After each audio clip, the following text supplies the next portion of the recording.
plays well with others was one of multiple statements printed on some of my early report cards. I'm reasonably certain that I'm not alone in remembering that statement being on a report card from grade school. Having been out of grade school now for a few years, I don't know if the statement continues to be on report cards these days or not. I do know, however, that it has been included on report cards for decades. Because it was a few years ago, I don't recall whether there were various options for the teacher to circle. Options like needs work, satisfactory, or some other descriptive words. If my memory is accurate, which is debatable, I believe there was a place for the teacher to write comments. Luckily, I don't have any traumatic memories about how my teachers responded to this particular statement. This leads me to believe that playing well with others wasn't an area where my behavior warranted concern. I think it is quite likely that by the time I began attending school, my two older sisters had helped me learn many of the skills I needed to be able to play well with my classmates. The fact that plays well with others has been on so many grade school report cards over the decades tells us something. It tells us that learning to play well with others is important. It is important for the healthy development of each person as an individual.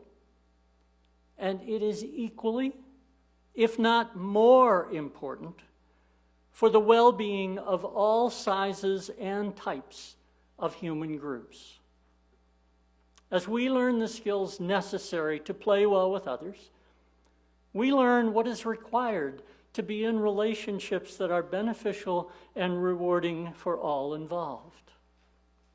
And in the process of learning to play well with others, we build the foundation that is necessary to work well with others throughout the rest of our lives. As I alluded to earlier, I credit my two older sisters with teaching me how to play well with others. I credit them because they were my playmates as a young child. Between the ages of 3 to 5 years old, there were very few other children in the neighborhood we lived in. This meant I had two options when it came to play. I could either play by myself, or I could join in on the play my sisters were engaging in. Joining in with my sisters' play required me to learn to play the way they liked to play. They weren't interested in playing with toy trucks or building things by stacking small blocks of wood one on top of another. They were interested in playing with dolls and doing what might be referred to as dress-up play. I have memories of dressing up in fancy clothes and playing as if we were going somewhere special. I will add here that almost all the clothes were dresses.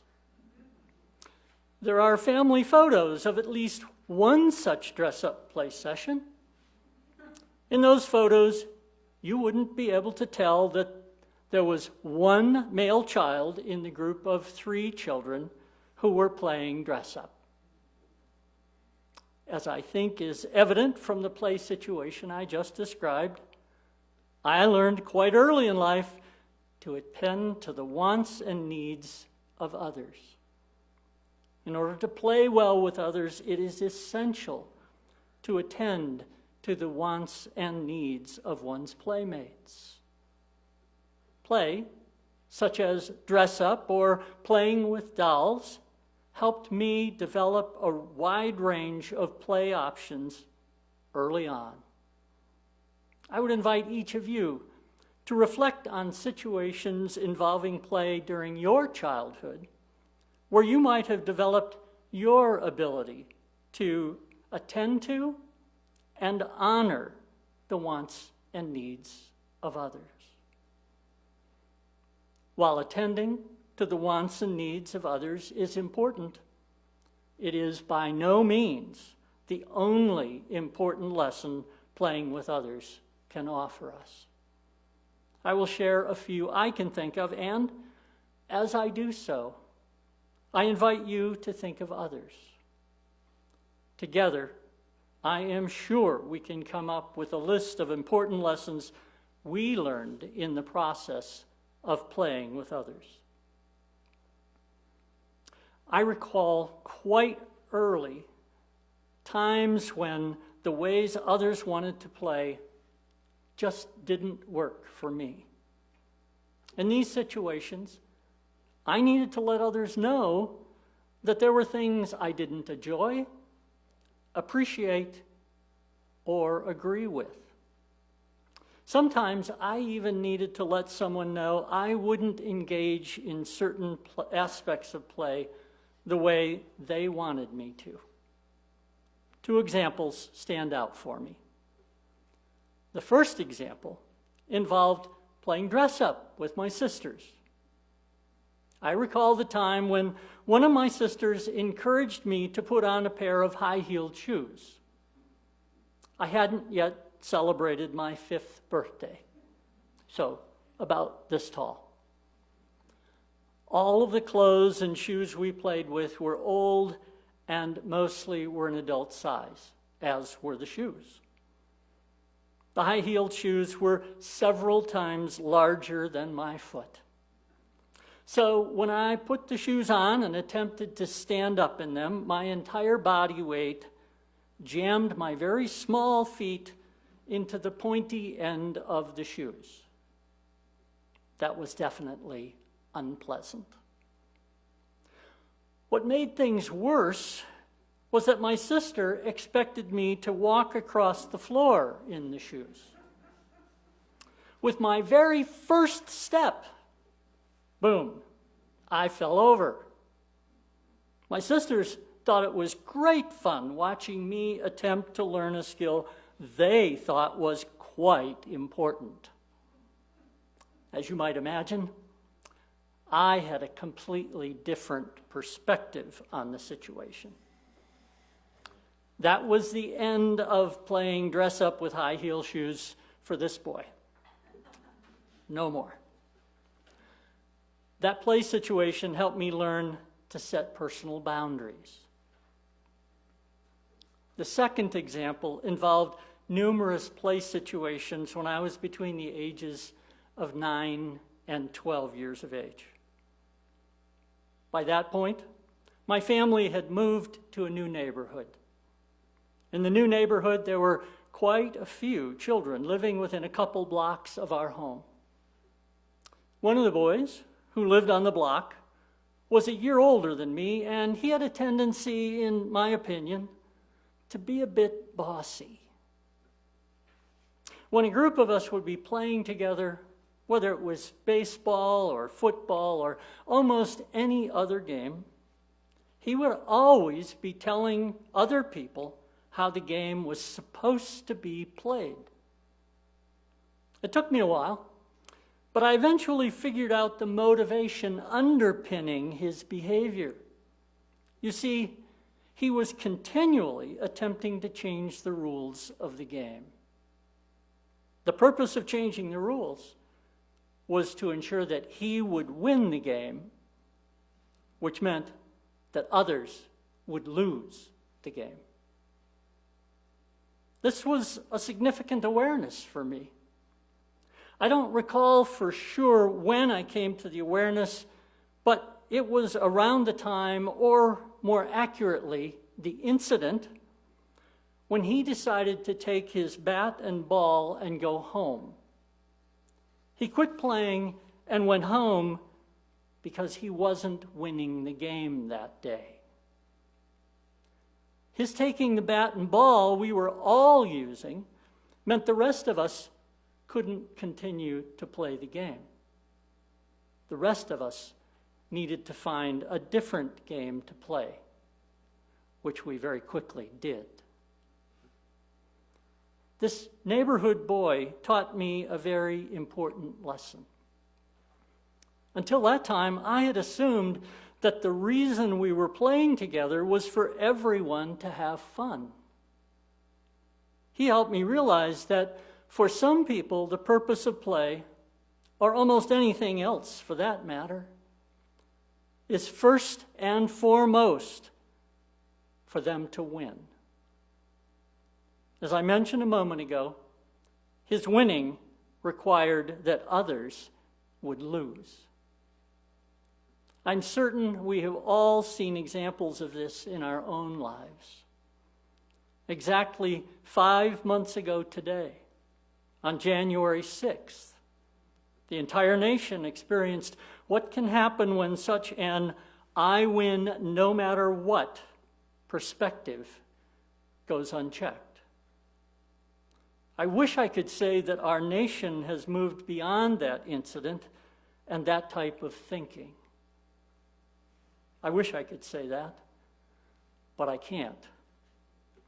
Today, there are some in political office who are working extremely hard to change the rules of the game.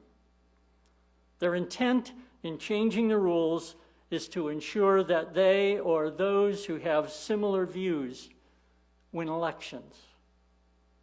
When winning becomes more important than truth or than fairness, the consequences can be dire. Another of my learnings about playing well with others came about one day on the school playground when teams were being chosen for a softball game. That day, I didn't get chosen to be on either team. Not being chosen meant I didn't get to play the game. I'm sure there had been times prior to that day when someone else didn't get chosen. But the day I didn't get chosen made me realize what being excluded feels like. The experience gave me a new level of awareness, an awareness of what it feels like to be an outcast. And it helped me develop a greater capacity for compassion. It opened up not just my eyes, but also my heart.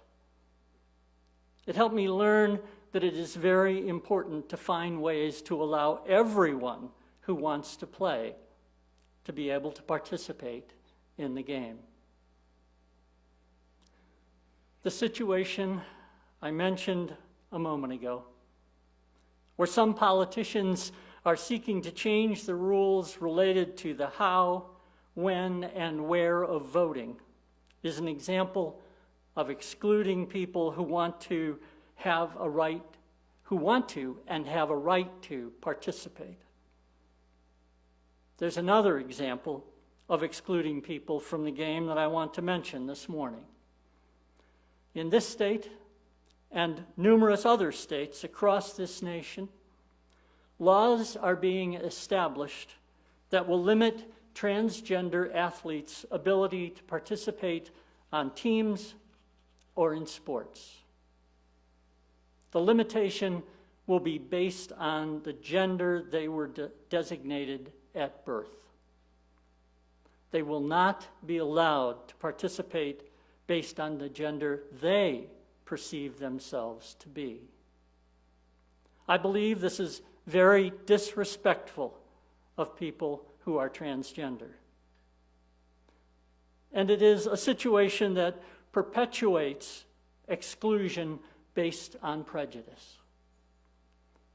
As we progress through the month of June, a month that is recognized by many as Pride Month, I would ask us to think deeply about what we might be able to do to counter the prejudice that exists and the injustice that is being perpetuated on those who are transgender. Now, I want to mention an example of inclusion, an example from within this fellowship. With today's service, UUFB is taking intentional steps which will allow people who may not otherwise have been able to participate in our service to join us today. Prior to the pandemic, anyone who wanted to participate in our service on any given Sunday needed to be physically present in our building. That changed dramatically in March of last year as the pandemic began spreading rapidly. At that point, we began live streaming our services. This morning, as we hold our first in-person service in over 14 months, we are also live streaming our service. We are live streaming the service for those who, for whatever reason, are unable to be physically present with us. We will continue to live stream services going forward in an effort to allow anyone who wants to join us to participate with us to do so. This is one way UUFB is striving to play well with others. Much of what I've shared this morning has been my own learning about what it means to play well with others. What I've shared is only some of what it means to play well with others. The lessons I have mentioned include the following. It can be helpful to learn to play the way the other people want to play. It is beneficial to attend to the wants and needs of your playmates. Setting personal boundaries is important, not just in play, but in all aspects of life. The purpose of play matters. When one person or a group of people are determined to always be the winner and make others loser, the game isn't fun, it isn't fair, and harm will be the result. And last, but certainly not least, if we truly want to play well with others, we need to find ways to include, whenever and however possible, anyone who wants to participate. These are only a few ways of thinking about what it means to play well with others. It is very likely that you came up with things I didn't mention. I encourage you to share them with me and with others in the fellowship. As we take steps to return to meeting in person again, I believe it will be important for all of us to attend to the lessons I mentioned, as well as the lessons you may have thought of.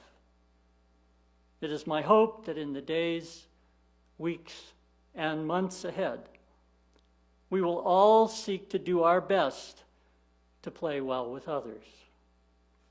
The better we become at playing well with others, the better the world will be for it.